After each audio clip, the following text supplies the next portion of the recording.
kita ini sudah swasembada telur loh. Mungkin tidak semua kabupaten di Papua ini dia swasembada telur. Dan swasembada artinya kita produksi telur sendiri? Iya, kita sudah tidak ambil lagi dari luar. Karena kita larang dari luar untuk masuk. Jadi kita semua telur kita adalah fresh dari Mimika. Kita punya produksi 15 ton per hari. Dan kita bisa mensuplai untuk kabupaten-kabupaten sekitar ya, kabupaten tetangga. Mungkin tambahan sedikit, kita kan juga ada program MBG ya, sekarang tuh MBG ya. Sehingga dengan kita ini sudah swasembada telur, ya kita nggak kesulitan dalam menyediakan telur itu. Wow, ya, jadi peternak kita semakin mendapatkan manfaatnya karena tidak perlu lagi orang untuk mengambil telur dari luar, karena memang kita sudah tutup, kita tidak perbolehkan dan kita sudah kerjasama dengan karantina untuk tidak mengizinkan telur dari luar masuk.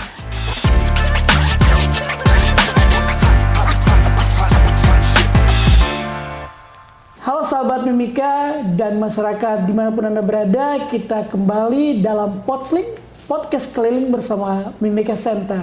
Suara dan cerita dari Timika yang menginspirasi dan memberikan gerakan perubahan. Amolongo Nimawi Timi Saipa. Hari ini saya dan tim berkunjung ke Dinas Peternakan dan Kesehatan Hewan dan langsung berjumpa dengan kapten dari dinas ini, Dr. Sabelina Fitriani. Siap. Bu Kadis, apa kabar? Baik, alhamdulillah sehat. Luar biasa. Walaupun sedikit flu. Kita masuk di kantor, suasana Natal terasa dari jalan sampai ke sini. Oh, terima kasih. Luar biasa sekali. Ngomong-ngomong, ini sudah di penghujung tahun 2025. Masyarakat Timika, mereka pengen dengar cerita kilas balik tentang apa yang sudah kita lakukan di tahun ini. Ya, saya langsung jawab ya. Boleh, silakan. Terima kasih Pak Fernus, sudah ketemu saya di sini bersama-sama teman-teman yang lain. Kita dipercaya untuk memberikan ya sedikit cerita ya tentang Dinas Peternakan, apa yang sudah dilakukan pada tahun ini ya. Pada tahun ini memang kita ada beberapa kegiatan-kegiatan terkait distribusi ternak babi ya. Kemudian karena kan kita pada tahun lalu itu kan kita kena wabah African Swine Fever ya, demam babi Afrika, sehingga populasi kita itu habis deh. Jadi kita habis hampir kurang lebih 80% ya, dari kita punya populasi 13.000 itu mati, babi yang mati itu sampai 11.000 ya.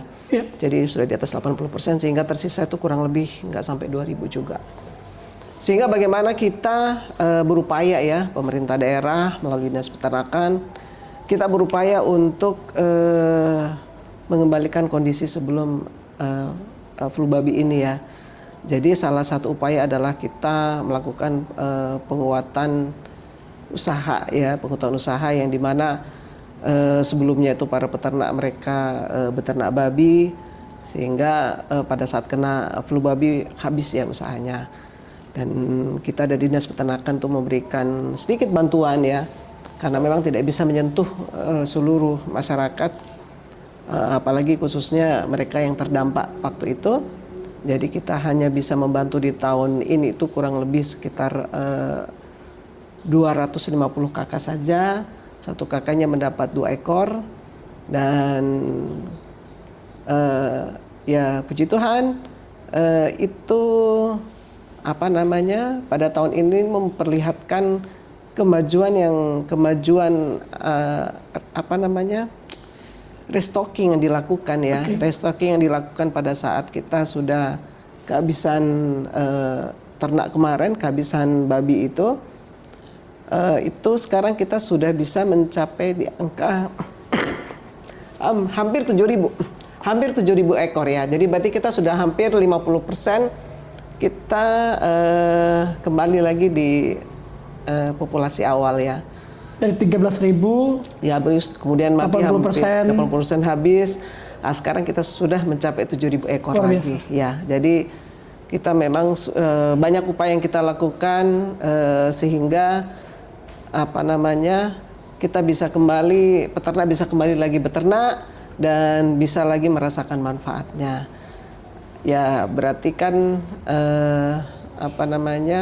upaya-upaya yang dilakukan pemerintah melalui Dinas Peternakan, bagaimana caranya pada saat yang lalu kita pengendalian wabah, kemudian kita melakukan sosialisasi terus-menerus, kita melakukan memberikan bantuan disinfektan, kemudian kita memberikan edukasi kepada masyarakat untuk melakukan penyemprotan atau desinfeksi kandang itu secara terus-menerus.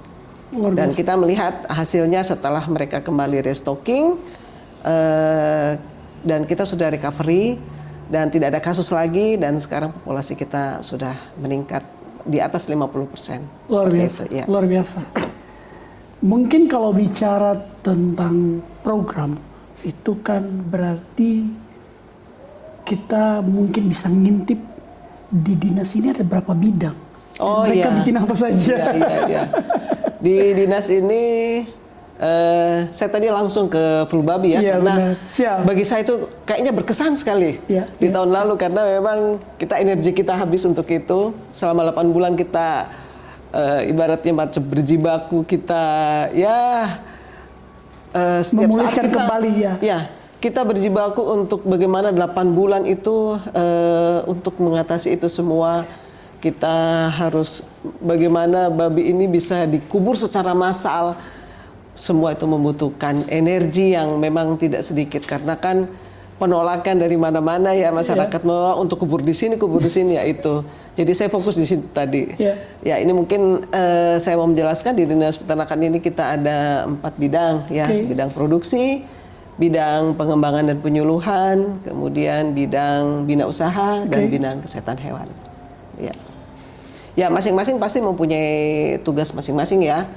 Ya kalau untuk di bidang produksi dia lebih fokus kepada produktivitas. Ya bagaimana caranya untuk meningkatkan produktivitas, di antaranya ada distribusi ternak, baik ternak babi, sapi, kemudian ayam, dan juga pengembangan teknologi. Bagaimana caranya kan kita di sini populasi sapi memang masih sangat sedikit. Bagaimana caranya untuk kita bisa meningkatkan produktivitas? Ya salah satu dengan intervensi teknologi adalah kita inseminasi buatan. Karena kadang-kadang untuk cari pejantan tuh tidak gampang juga ya. Karena kadang-kadang pejantan itu habis untuk Idul Adha, dipotong sehingga tidak ada lagi pejantan. Itu yang menjadi masalah kita juga. Sehingga intervensinya adalah dengan melakukan inseminasi buatan, jadi tanpa pejantan, artinya induk atau betina sapi betina itu bisa bunting tanpa adanya intervensi jantan. Ya, jadi tidak menggunakan kawin alam, tapi kawin buatan. Itu namanya inseminasi buatan. Di babi juga sama. Pada waktu kemarin, pada saat kita terkena wabah, itu otomatis kan dia hampir sama dengan COVID ya. Jadi itu kan virus, jadi ya kita perpindahan orang dari satu kandang ke kandang itu sudah sangat potensi sekali untuk menyebarkan virus itu. Oh, dia berkunjung ke kandang ini. Nah, iya. Dia ke kandang. Jadi kemarin itu kematian itu karena itu. Kemudian kandang di Mimika tuh berdekatan ya. Mungkin orang bisa mengatakan, Timika kenapa mati sebanyak begitu? Tempat lain mungkin tidak sebanyak itu di Papua ya. Karena di Mimika ini peternak-peternak kita itu rata-rata kandangnya itu hampir berdekatan, selalu berdekatan, bertetangga. Jadi mereka itu selalu membangun kandang itu berdekatan. Ini yang harus menjadi pengalaman atau menjadi hal guru yang terbaik. Jadi setelah kasus kemarin kita edukasi untuk peternak tidak lagi membangun kandang yang berdekatan. Karena ini ya seperti ini riskan. Pada saat kandang sebelah itu ada yang sudah mulai mati, sudah otomatis kandang di sebelahnya itu kena. Apalagi kalau pemilik ini saling berkunjung, ya udah pasti sudah pasti itu kena. Ya kejadiannya kemarin seperti itu. Sehingga kematian di lokasi kandang yang berdekatan itu lebih banyak dibandingkan kandang yang jauh dari pemukiman. Dan itu ya memang yang sebaiknya seperti itu. Supaya, karena apa? Kalau jauh dari pemukiman juga tidak ada lalu lintas manusia yang begitu tinggi. Jadi dia hanya pemilik saja. Jadi pemilik juga kalau pada saat wabah begitu, dia juga nggak perlu lagi dia lihat-lihat ke tetangga di mana-mana, nggak perlu. Dia jalan di pasar pun, kita kan nggak tahu di pasar itu banyak toh peternak yang dia lalu lalang di situ. Saat dia pulang, kemudian dia tidak safety dirinya, tidak mandi dan tidak ganti baju, tidak ganti sandal, pasti akan kena juga. Dan kejadian seperti kejadian wabah ini ya seperti itu sudah. Jadi yang kemarin yang terjadi karena peternak tidak menjaga itu semua akhirnya kena. Dan kita sudah lakukan edukasi terus menerus, ada flyer, ada spanduk, ada turun ke lapangan langsung. Videotron. Oh iya, kita turun lapangan. Itu pun kita nggak boleh di dekat kandang mereka. Kita di depan rumah-rumah mereka dengan jarak ya. Karena apa? Ya petugas ini juga kan petugas di kantor, peternak datang ke sini minta obat. Nah, peternak itu dalam posisi bagaimana dia ke sini? Petugas kita pergi lagi ke kandang lain. Nah, itu pada saat itu memang kita sangat hindari sekali. Jadi pada saat itu peternak yang masuk ambil obat diambilnya di luar. Itu pun dia harus disemprot dulu, ya kayak COVID lah kayak gitu. Kejadiannya seperti itu. Nah, ini bidang produksi ya. Oh ya, pada saat wabah itu terus kita mau kan sudah habis ya. Terus peternak akan restocking kembali. Kita tidak menyarankan dia ambil jantan dari tempat lain. Jadi kita lakukan inseminasi buatan supaya terhindar dari penyebaran virus. Karena kan kita berkomitmen untuk bagaimana virus bisa hilang dan restocking yang dilakukan itu bisa berhasil. Jadi seperti itu, kita edukasi terus menerus sehingga peternak mereka mulai paham. Saat mereka mau restocking, kita sudah sampaikan bahwa kandang itu harus kosong dulu. Kalau misalnya kandang itu sudah habis itu dengan ternak babi, ya dia harus kosong. Kalau sudah mau rencana masuk, dia harus kosong kurang lebih 3 bulan. Saat itu kosong, habis itu semprot terus setiap hari. Setelah 2 minggu dilakukan penyemprotan, oke, Anda bisa masukkan. Nah, jadi seperti itu. Jadi mereka sudah sangat paham, mereka sudah tidak mau sembarang orang lagi masuk karena mereka menyadari ternak yang mereka pelihara dengan susah payah. Sudah umur yang kalau dijual harganya 15 juta, 20 juta itu bisa mati begitu saja. Sehingga mereka sudah sangat paham. Itu untuk bidang produksi ya. Kemudian untuk bidang pengembangan dan penyuluhan. Memang dia fokus untuk penyuluhan. Sebelum kita pindah ke bidang satu, tadi Bu Dokter mention bahwa bukan cuma babi, jadi ada lagi yang lain. Oh, ternak. Iya, itu masih diproduksi juga. Kita kayaknya kita masih bicara lagi tentang babi nih karena masih berkesan ya yang tadi karena gara-gara kena wabah jadi berkesan. Jadi saya berkesan juga karena apa? Harganya itu tahun lalu, Natal tahun lalu, di bulan Desember ini saya rasanya mau menangis kalau ingat tahun lalu. Harganya 250.000 per kilo. Kita punya inflasi itu hampir 5. Itu gara-gara daging babi kan dimasukkan di dalam komoditas perhitungan inflasi, sehingga tinggilah kita Mimika ini. Dan ya saya juga sering akhirnya ditegur Pak Bupati untuk bagaimana untuk caranya untuk menurunkan. Memang kita harus sabar ya, kita harus sabar karena nanti populasi meningkat dia akan dengan sendirinya ini. Jadi kita tidak bisa pada saat itu misalnya ada regulasi kita kasih masuk babi dari luar, risikonya sangat tinggi. Sehingga ya kenapa kita tetap bertahan, tidak masukkan dari luar, karena masukkan dari luar ya ibarat macam kita kembali lagi ke wabah lagi. Kita akan menangani lagi, energi kita akan keluar dengan segala anggaran kan pasti kan. Jadi ya seperti itu. Jadi kita bersabar, tetap kita lakukan upaya-upaya bagaimana dia bisa kembali lagi. Dan sekarang harganya sudah 150.000 per kilo. Wah, ya. Biasa. Jadi harga ini sudah seperti kembali ke sebelum wabah.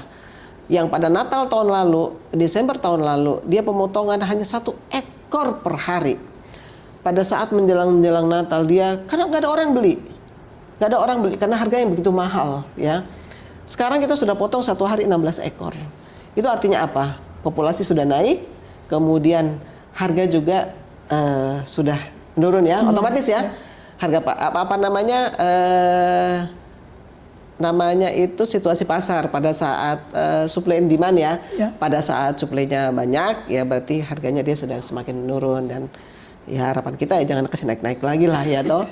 Oh ya, selain ternak babi kita juga ada juga ternak ayam kampung. Dan juga bukan hanya ayam kampung saja, kita di sini kan ada pembinaan untuk ayam petelur, kemudian untuk ayam potong. Apalagi kita ini sudah swasembada telur loh. Mungkin tidak semua kabupaten di Papua ini dia swasembada telur. Dan swasembada artinya kita produksi telur sendiri. Iya, kita sudah tidak ambil lagi dari luar. Karena kita larang dari luar untuk masuk. Jadi kita semua telur kita adalah fresh dari Mimika. Kita punya produksi 15 ton per hari dan kita bisa mensuplai untuk kabupaten-kabupaten sekitar ya, kabupaten tetangga. Ya kita ini kan kabupaten penyangga ya, dan itu hal yang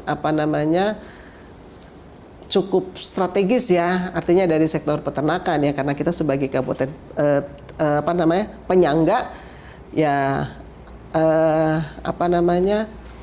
mungkin hal-hal atau sektor-sektor yang memang kita bisa kembangkan secara maksimal ini akan bisa menjadi keuntungan buat dalam rangka pemberdayaan masyarakat seperti itu. Di antaranya salah satunya ya untuk produksi ayam petelur ini, karena kita satu hari kita sudah bisa 15 ton. Kemudian kita juga bisa peternak kita sudah bisa menjual di kabupaten tetangga, jual di Wamena, di Yahukimo, di Asmat. Dari Timika? Dari Timika, ya. Kurang lebih 2 ton per hari ya. Karena kita punya konsumsi itu kan kurang lebih sekitar 11-12 ton per hari ya. Berarti babi, kemudian ada ayam petelur, ayam potong, ayam pedaging. Ayam pedaging ada juga ya. Memang kita punya produksi belum bisa mencapai kebutuhan konsumsi kita ya. Jadi kita memang per bulan itu masih memasukkan kurang lebih sekitar 700 ton ya. Kita itu hanya bisa memenuhi kurang lebih tidak sampai 10% ya. Hanya sekitar 5% ya, itu pun masuk di Pangansari ya. Jadi ada komitmen antara Pangansari dengan bekerjasama dengan pemerintah daerah. Kita sudah punya MOU bagaimana perusahaan ini dia bisa menerima hasil produksi dari lokal ya, seperti itu. Jadi kita punya peternak-peternak lokal itu dalam 1 bulan bisa menyiapkan kurang lebih 33 ton ayam potong ya, seperti itu. Dengan kualitas ya pasti sesuai dengan spek yang ya standar Pangansari. Jadi itu pasti ya kita punya peternak sudah banyak belajar ya, karena bagaimanapun mereka harus menyesuaikan, mereka harus belajar supaya apa yang diusahakan ayam mereka ya, karena mereka peternak ayam potong ya bisa diterima gitu. Dan itu juga tidak mudah, butuh intervensi dari dinas, kemudian butuh supervisi, mereka butuh belajar. Dan itu kita sudah lalui ini hampir 3 tahun dan berhasil. Kita berharap nanti tahun-tahun ke depan itu ada penambahan PO, karena saya yakin bahwa peternak kita itu mempunyai kapasitas yang mampulah. Sebenarnya kalau saat ini kapasitas kandang dari peternak lokal kita itu mencapai 70 ton per bulan ya. Jadi kita sebenarnya bisa maksimalkan. Jadi nanti tinggal mungkin kita lakukan pembicaraan untuk bagaimana menambah PO ini. Hanya sisi kelemahannya apa? Rumah potong kita hanya 1 dan kapasitasnya itu yang terbatas. Kami punya blast freezer juga terbatas. Jadi tidak bisa. Kalau sudah lebih di atas 30 ton itu memang harus ada tambahan peralatan dan tambahan rumah potong. 30 ton per bulan itu artinya kapasitas kita hanya bisa 1 ton per hari. Iya, kurang lebih seperti gitu itu ya. ya, kurang lebih seperti itu. Berarti ada sapi, jadi bukan cuma babi, ada sapi, ada ayam, ada itik juga ya. Ada itik juga. Jadi semua peternakan Timika juga mendapat atensi penuh dari Dinas Peternakan dan Kesehatan Hewan. Kita dengar kata kesehatan hewan. Ya. Ada apa di sana? Apa yang dilakukan di sana? Oh gitu ya, iya. Memang salah satu bidang ya di peternakan itu ada bidang kesehatan hewan. Jadi bidang kesehatan hewan ini memang tupoksinya adalah bagaimana dia bisa melakukan pelayanan kesehatan hewan kepada masyarakat. Jadi baik itu ternak ternak konsumsi atau ternak produktif ataupun hewan kesayangan. Oke. Jadi seperti anjing, kucing itu semua juga menjadi tanggung jawab kami ya. Seperti itu. Seperti waktu 2 bulan yang lalu ya, bulan September kalau nggak salah itu pas hari rabies sedunia ya kita membuat event di depan kantor itu pemberian vaksinasi rabies gratis ya. Jadi baik untuk anjing dan kucing kita berikan vaksinasi rabies secara gratis seperti itu. Jadi itu salah satu bentuknya kita. Itu gratis ya. Kami juga punya puskeswan ya, pusat kesehatan hewan. Ada di jalan sosial itu, tapi itu ya memang masyarakat harus bayar karena kita juga mempunyai retribusi dari situ yang kita berikan atau kita berkontribusi ke daerah ya. Seperti itu. Jadi kalau daging masuk dari luar lewat karantina juga kita tahu. Jadi kita tidak perlu khawatir. Ya, kita tahu juga ya kita tetap kita mendapatkan laporan dari karantina ya bahwa berapa daging yang masuk dan lain-lain. Hanya memang kadang-kadang ya mungkin kesibukan di karantina ya kadang-kadang laporan itu ada sedikit-sedikit miss ya. Tapi saya rasa tidak masalah. Karena kita saat kita membutuhkan data itu kita bisa berkoordinasi dengan karantina untuk menanyakan data-data ataupun berapa daging yang masuk ke Kabupaten Mimika. Oh luar biasa. Ya. Baik. Berarti itu kurang lebih gambaran tentang Dinas Peternakan dan Kesehatan Hewan Kabupaten Mimika dan apa saja yang sudah dilakukan, cerita yang luar biasa tentang bagaimana membangun kembali reruntuhan akibat ASF dan 20% saja dari total semua dan kemudian akhirnya pulih 50% lagi dan puji Tuhan sekarang sudah pulih. Terkait dengan semua bidang tadi, apa yang sangat menyentuh masyarakat dan sedang berjalan dalam kaitannya dengan pemberdayaan? Iya. Sebetulnya kalau bilang apa yang paling menyentuh masyarakat, saya rasa semua bidang ya, karena kan dengan tugas dan fungsi masing-masing bidang, bidang produksi itu masalah produktivitas, masalah peningkatan produksi, bagaimana meningkatkan populasi ternak dengan intervensi dengan bantuan-bantuan ternak, bantuan pakan ternak, itu pasti menyentuh langsung masyarakat. Apalagi kita ada mengelola dana otsus. Seperti itu ya, memang menjadi misi kita juga Dinas Peternakan bagaimana kita membina masyarakat khususnya peternak OAP kita ya, bagaimana mereka menjadi peternak yang mandiri, peternak yang memang bisa hasil peternakan yang mereka kelola itu bermanfaat bagi keluarga dan juga untuk masyarakat ya.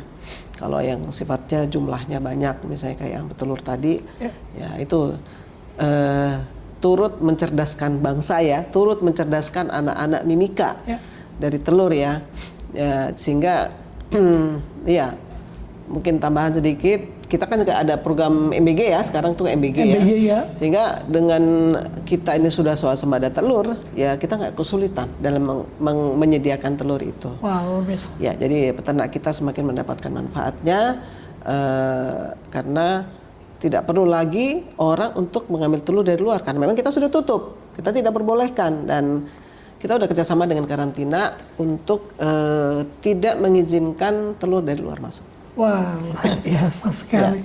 Iya. Tadi sempat mention tentang OAP, pemberdayaan OAP. Iya. Seperti apa ceritanya? Ya, kalau kita lihat banyak ya, artinya kalau dari sisi otonomi khusus ya, banyak banyak ternak-ternak yang menjadi fokus kita untuk masyarakat OAP, diantaranya ya babi, kemudian untuk unggas ya. Kita punya ada beberapa peternak, artinya kalau kita berbicara yang skupnya dia kapasitas besar ya, kayak ayam petelur ataupun ayam potong, karena itu bunyinya kan dari 500 sampai ribuan ya, seperti itu. Ada intervensi kita, penguatan usaha di sektor ayam petelur ya, atau ayam layer, dan juga ayam potong atau broiler. Itu mereka sudah memiliki kandang, mereka sudah punya kandang, mereka sudah punya ayam dan pakan ya. Sehingga pada saat-saat yang kita sesekali memberikan bantuan penguatan usaha mereka. Dan mereka ini hal itu sudah berjalan gitu loh. Dan ya penguatan kita adalah memang bantuan, bentuk perhatian kita kepada mereka. Supaya apa? Usaha mereka tetap bisa berjalan seperti itu. Ya. Jadi memang itu kan tidak instan ya. Benar. Kita sudah lakukan itu sudah waktu yang panjang, dan kita melihat sudah mulai ada kemandirian. Ya, tetap perlu memang ada perhatian dari kita. Ya, banyak bentuknya. Bukan hanya soal bantuan penguatan kita berupa DOC ya, misalnya bantuan DOC dengan pakan ya. Kayak tahun ini itu kita ada kurang lebih 10 peternak ayam potong atau broiler yang OAP, kita memberikan penguatan usaha berupa DOC ayam potong dengan pakan ya. Wah, luar biasa. Itu tapi mereka memang sudah punya kandang. Kalau nggak punya kandang kita nggak kasih. Itu punya kandang. Artinya bahwa mereka sudah ada kemandirian. Mereka sudah ada kemandirian. Sekarang yang tinggal fokus kita, bagaimana kemandirian ini bisa bersifat terus berkelanjutan. Nah, itu yang kita terus melakukan pendampingan kepada mereka untuk artinya senantiasa terus berupaya usahanya terus berlanjut ya. Sehingga mereka bisa mendapatkan manfaat dari itu. Mereka mendapatkan uang, mereka mendapatkan penghasilan yang bisa dimanfaatkan untuk kehidupan sehari-hari dan sekolah anak-anak. Gitu. Luar biasa. Ya. Ini cerita tentang program, ini cerita tentang usaha pemberdayaan masyarakat. Kami ngintip cerita tentang Bu Kadi sendiri. Dokter itu sebelumnya Kabid Keswan. Kemudian setelah Ibu Yosefin pensiun, kemudian diberikan mandat. Dan sejak 2021 bertanggung jawab menjadi kapten untuk dinas ini. Apa cerita atau kendala yang paling tadi kalau cerita babi itu paling struggle, yang perlu effort luar biasa untuk kemudian di-debate. Apa saja ceritanya? Apa kendalanya? Ya, kalau mau bercerita gimana perkembangan karir saya ya. Memang semua itu bermula dari dinas peternakan, karena mungkin pimpinan daerah melihat saya backgroundnya itu dokter hewan, sehingga dari saya CPNS sampai sekarang saya di sini. Jangan-jangan sampai saya pensiun lagi di sini. Ya pokoknya sih kalau bisa nanti ada hal yang lain saya bisa yang di tempat lain. Di challenge gitu ya. Mungkin supaya ada suasana baru ya begitu ya. Kadang-kadang kan kita kalau suasananya sudah yang itu di setiap hari menjadi tidak kreatif ya. Banyak hal yang menjadi tantangan di dalam pengelolaan sektor peternakan itu pasti ya. Tidak semulus itu. Bagaimana caranya kita melakukan pendampingan dengan masyarakat, karena kita tahu masyarakat kita, khususnya masyarakat OAP ini, mereka memang harus harus ada pembinaan dan pendampingan yang terus-menerus. Kadang-kadang ternak yang kita bagi sebulan kita tanya atau 2 bulan ternaknya sudah nggak ada. Baik mungkin akibat karena perang suku ya, kalau kita cerita dulu ya, karena masih sering toh. Akibat itu ada juga dijual atau mungkin mati seperti itu ya. Itu kendalanya. Padahal kita sangat ingin sekali bahwa ternak yang kita bagi itu bisa berkembang. Menjadi kebahagiaan yang memang tidak bisa diukur dengan uang. Pada saat ternak yang kita bagi itu memberikan nilai tambah buat keluarga. Membuat menambah nilai plus atau tambahan penghasilan buat peternak yang memelihara itu. Sehingga kami sangat berharap sekali ya setiap ternak mungkin yang dibagi walaupun itu hanya sedikit, misalnya ayam mungkin hanya 5 ekor, 10 ekor, tapi itu bisa memberikan tambahan nilai ekonomis buat keluarga. Ya kita mau, artinya gini, nggak apa-apa itu nanti kedepannya itu ternak yang dibagi itu dimakan, tapi nanti anak-anaknya gitu. Jadi sudah berkembang dulu, karena kita mau juga ternak ini sebagai tambahan gizi ya buat masyarakat kita, karena kita nggak mau kita punya anak-anak kita stunting ya. Oh ya, kalau kita mau bicara stunting atau nggak apa-apa ya, saya masuk ya. Nah, Dinas Peternakan ini juga ada intervensi untuk bagaimana penurunan angka stunting. Jadi kita tahun lalu kita memberikan bantuan-bantuan yang ada paket-paket kandang ayam petelur skala keluarga yang 50 ekor saja. Kita berikan kepada 48 keluarga yang berisiko stunting di 5 distrik ya kalau nggak salah ya, 5 distrik. Kita memberikan bantuan itu dan artinya kan kalau keluarga stunting kan kita dapat informasi dari kesehatan ya. Kita berikan bantuan gitu dan sudah dari 48 yang kita berikan itu sudah banyak yang berhasil dan mereka menyampaikan mereka senang karena telur-telur yang dihasilkan itu mereka bawa untuk di posyandu ya. Jadi ada juga pendampingan dari puskesmas ya. Ada pendampingan juga dari puskesmas terkait dengan paket ternak ayam petelur yang kita berikan. Kemudian telur-telur, memang karena target kita telur-telur yang untuk keluarga stunting itu dikonsumsi untuk keluarga.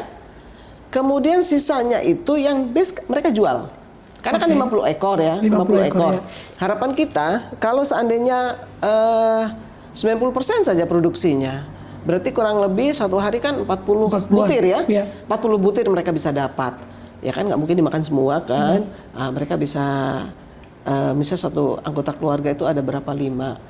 Nggak apa-apa lah satu-satu gitu. Atau mungkin yang balita bisa 2 gitu ya. Berarti kan masih ada sisa. Kurang 30. 10 dimakan, sisa 30 berarti satu rak ya. Satu rak disimpan. Besok lagi sisa disimpan, bisa dijual kan itu. Jadi seperti itu. Ya beberapa mereka sudah laksanakan dan berhasil dan artinya itu merupakan kebahagiaan buat kita ya. Artinya bahwa ini intervensi Dinas Peternakan seperti itu. Kita mau juga program ini berlanjut. Hanya memang tahun ini nggak ada. Tahun ini nggak ada. Dan kita berharap sih kalau bisa di tahun-tahun ke depan itu dapat lagi. Karena saya melihat bahwa itu memberikan manfaat banyak pada kita punya masyarakat-masyarakat yang memang ada risiko-risiko stunting seperti itu. Tadi ke apa ya, saya lupa ya tadi. Masih itu tentang challenge. Ini cerita tentang ini ya, karir ya, tentang hambatan-hambatan. Jadi selain kita punya peternak itu, peternak ini kadang-kadang pikirannya instan, dapat bantuan, besoknya potong. Padahal mereka nggak berpikir, ya memang tidak semua berpikir seperti itu. Banyak juga yang mereka terus kembangkan karena mereka tahu mereka butuh ternak itu untuk mereka kembangkan. Yaitu ya himbauan kami bahwa ternak yang diberikan sebaiknya dikembangkan dulu, habis itu baru silakan Anda mengkonsumsi atau kemudian menjual. Tapi itu harus berkembang gitu loh. Jangan yang ada ya memang betul menghasilkan uang kan, dijual menghasilkan uang. Tetapi kan habis. Ya, habis. Tidak ada kelanjutannya. Ya itu yang kita tidak berharap. Yang tujuan ternak yang dibagi adalah berkembang dan membantu menambah penghasilan keluarga. Membantu meningkatkan gizi keluarga gitu. Jadi memang tujuannya itu harus berkembang dulu, baru silahkan mau dikonsumsi, mau dijual, oke. Karena memang tujuan akhirnya adalah seperti itu. Itu ya masalah pembinaan. Kemudian yang kedua, ya artinya tadi ada yang masalah hambatan ya, hambatan. Kemudian yang kedua, kita ini kan punya, sebetulnya kita punya rumah, kita punya puskeswan. Masyarakat ini kadang-kadang masih belum tahu, banyak yang belum tahu bahwa bagaimana mau ternaknya sakit apa ini ya, karena jarang sekali mereka mau melaporkan gitu loh. Laporannya itu terbatas. Nanti kalau sudah ibaratnya sekarat baru lapor atau sekarat baru bawa ke puskeswan. Nah, ini kan agak terlambat ya kalau begitu. Jadi setidaknya memang pertama masyarakat kita ini khususnya untuk kalau hewan kesayangan ya harus dipelihara secara baik, ya kan? Secara baik dipelihara, kemudian dirawat, dilihat apa saat-saat yang dia harus divaksin dan lain-lain. Seperti itu untuk hewan kesayangan, karena lebih kepada pet animal itu kan ibaratnya dia dekat dengan keluarga ya. Jadi harus mendapat perhatian khusus. Jangan dia hewan kesayangan tetapi dibiarkan, sehingga saat dia keluar dari rumah dia berinteraksi dengan hewan kesayangan yang lain, itu kan punya risiko tertular virus dan lain-lain. Itu mudah. Saat dia kembali ke rumah kemudian tidak terlihat, tidak terkontrol dengan baik, ya dia bisa saja sakit dan akhirnya mati gitu loh. Nanti saat sudah misalnya udah kritis baru dibawa, ya memang agak susah untuk kita untuk menyembuhkan. Tetapi kalau secara rutin misalnya ya, sama di manusia kayak MCU ya. Mau cek ini cacingan apa enggak gitu toh, dibawalah ke puskeswan. Di sana ada dokter hewan untuk minta obat cacing secara rutin 3 bulan sekali atau 6 bulan sekali datang untuk obat cacing.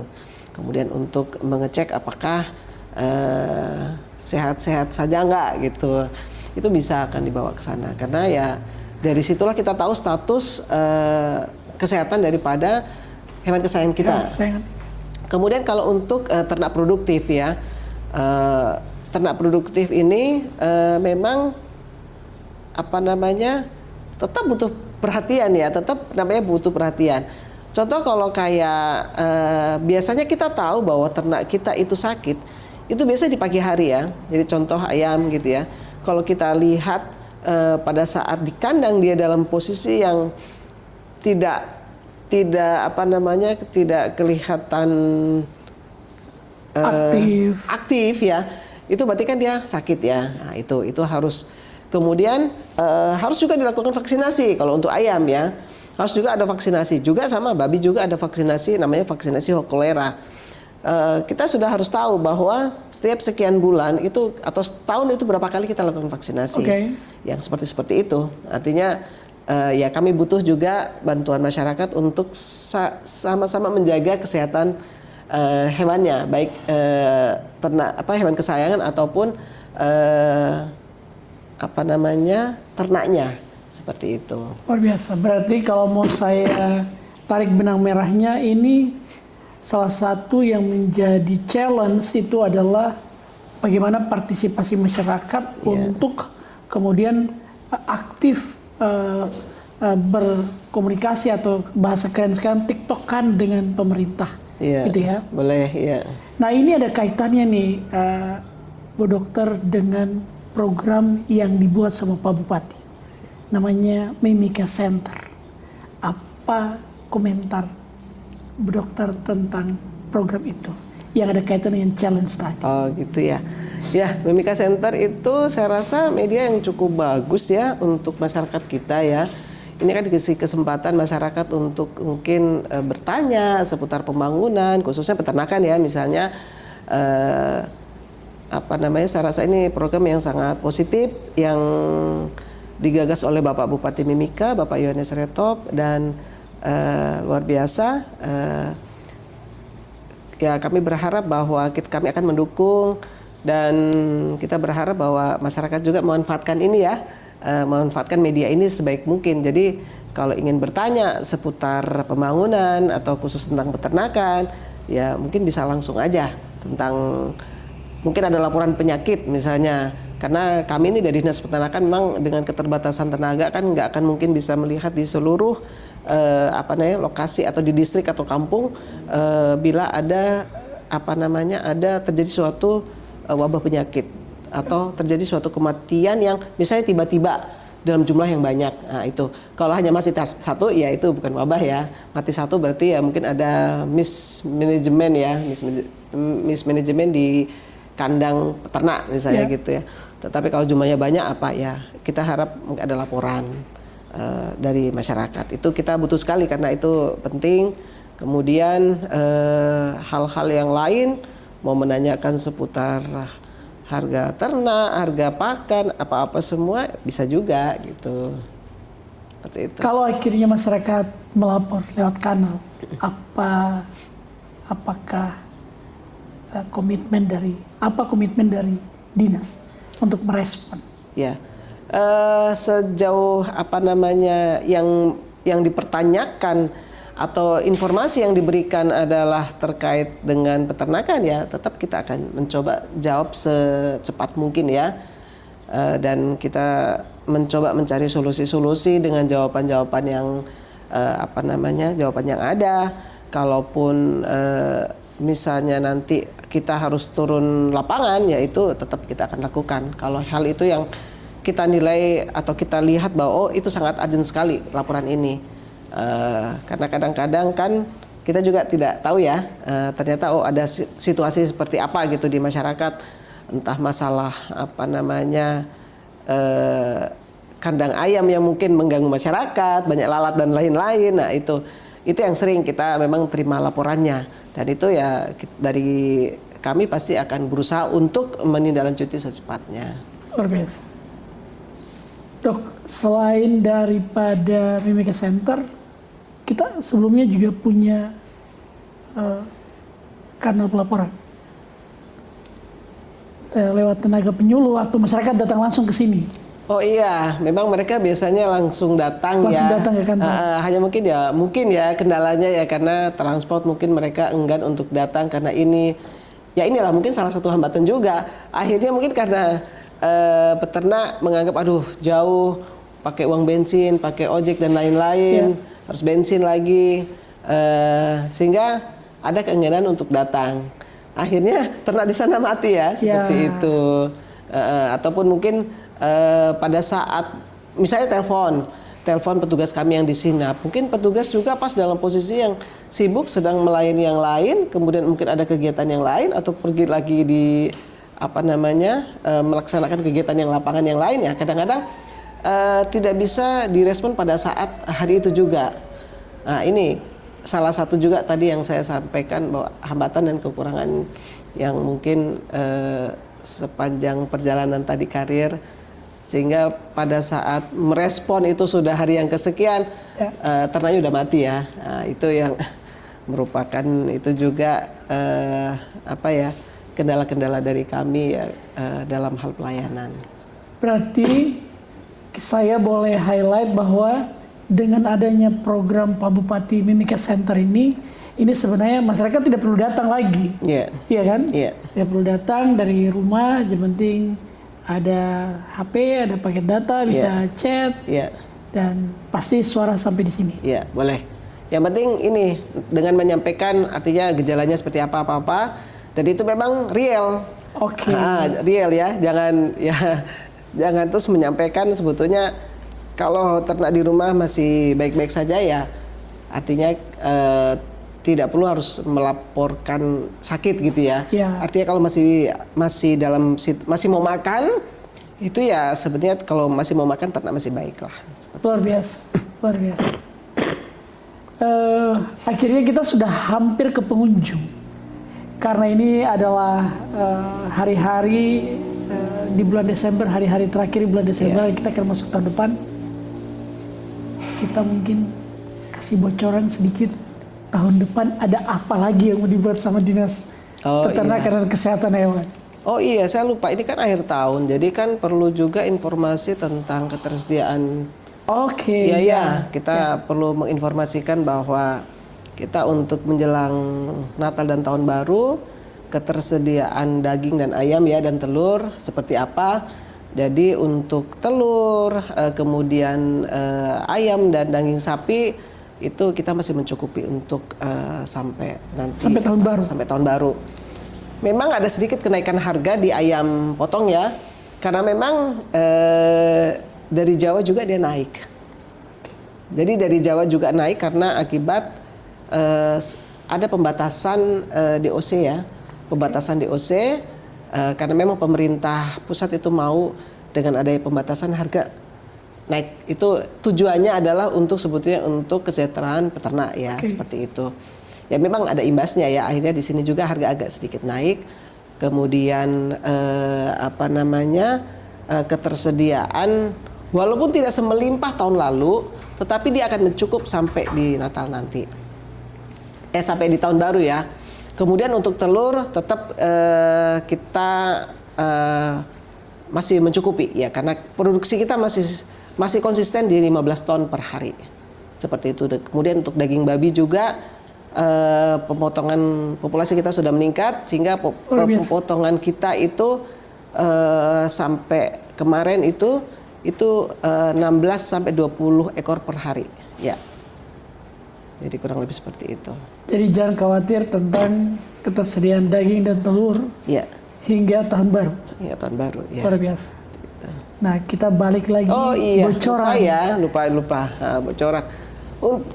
Untuk tahun depan ya, ini karena kita masih tetap penguatan usaha-usaha untuk ternak babi ya. Karena kan kita memang mau populasi kita kembali. Karena kita dulunya swasembada loh untuk daging babi. Ya, kita swasembada. Kita kita punya regulasi juga pelarangan pemasukan daging babi dari luar atau pelarangan pemasukan ternak babi ya, karena itu kita kan mau memang melindungi peternak lokal kita ya. Jadi itu nanti saat populasi kita bisa kembali lagi, saya yakin kita sudah akan kembali lagi untuk kita swasembada ya, kita swasembada lagi. Sehingga memang kita di tahun depan kita masih fokus juga untuk penguatan usaha untuk sektor ternak babi, kemudian kita juga untuk penguatan ayam potong ya, karena kita memang target kita rencana untuk membangun rumah potong lagi. Untuk rumah potong ayam yang lebih besar tentunya. Iya, kapasitas mungkin di atas 5.000 ya, sehingga bisa kita meningkatkan kapasitas kandang daripada peternak kita, seperti itu. Ya, itu sedikit bocoran ya. Nggak bisa banyak-banyak ya, kayak itu aja yang menjadi fokus. Luar biasa. Nah, dengan bocoran tadi, mungkin masyarakat juga pengen dengar apa harapan dinas terkait partisipasi masyarakat. Ya, namanya kita pemerintah, khususnya dinas peternakan, bantuan-bantuan yang diberikan kepada masyarakat atau program-program yang memang diberikan kepada masyarakat bisa diterima secara positif, bisa dilaksanakan juga secara positif dalam arti mungkin setiap bantuan yang diberikan ataupun pungutan usaha dimanfaatkan sebaik-baiknya ya. Karena pemerintah sudah mengeluarkan banyak anggaran ya. Sayang sekali kalau itu tidak dimanfaatkan sebaik-baiknya. Jadi apa yang menjadi harapan pemerintah untuk pemberdayaan masyarakat, khususnya untuk pemberdayaan ekonomi, itu menjadi tercapai gitu ya. Setiap bantuan ataupun penguatan yang diberikan atau penguatan usaha-usaha yang diberikan di sektor peternakan itu memberikan dampak peningkatan ekonomi masyarakat. Nah, itu yang tujuan daripada bantuan yang diberikan atau program-program yang diberikan pemerintah. Dan kita sangat berharap bahwa ada kerjasama antara masyarakat dengan kita ya, dengan Dinas Peternakan khususnya, bagaimana merespon secara baik, mengembangkan apa yang sudah diberikan, dan juga memberikan masukan-masukan kepada kami dalam hal pelayanan. Mungkin ada hal yang kurang, mungkin apa yang harus kita perbaiki dan lain-lain. Mungkin dokter juga ada mengajak masyarakat untuk menggunakan kanal Mimika Center. Oh iya, ya ini kan sudah ada kanal Mimika Center ya, gunakanlah sebaik-baiknya. Jadi bisa menyampaikan keluhan-keluhan, bisa menyampaikan saran-saran, semua lewat Mimika Center. Kan artinya ini sudah disediakan kanal, disediakan fasilitas ya. Tidak perlu lagi masyarakat capek-capek harus datang kemana. Karena kalau datang misalnya keluhan ke dinas mana, capek dong kalau harus pergi-pergi ya. Cukup di satu kanal itu menyampaikan apa yang menjadi keluhan ataupun apa yang menjadi saran dan masukan. Nah itu berarti kan bisa cepat sekali. Jadi ya pergunakanlah sebaik-baiknya fasilitas yang ada ini. Siap. Akhirnya kita sudah sampai di penghujung dari sesi Postlink hari ini. Dokter silakan, mungkin ada closing statement yang mau disampaikan kepada masyarakat menjelang Natal dan Tahun Baru, juga mungkin mengucapkan selamat Natal dan Tahun Baru kepada rekan-rekan yang lain. Boleh. Atau kepada pemerintah dan masyarakat, silakan. Oh iya. Baik, mungkin di penghujung Postlink ini dengan Mimika Center, saya Dr. Hewan Sabilina Fitriani mengucapkan selamat Natal dan Tahun Baru. Semoga kebahagiaan senantiasa menyertai Bapak Ibu semua, dan jangan lupa tetap jaga kesehatan, karena kalau kita tidak sehat kita tidak bisa melaksanakan Natal dan Tahun Baru bersama keluarga. Dan juga buat masyarakat, khususnya yang masyarakat peternak ya, untuk menjaga ternaknya baik-baik, menjaga kesehatan, dan senantiasa untuk selalu mengembangkan usahanya dengan baik sehingga bisa memberikan manfaat finansial buat keluarga. Kayaknya demikian, terima kasih. Luar biasa.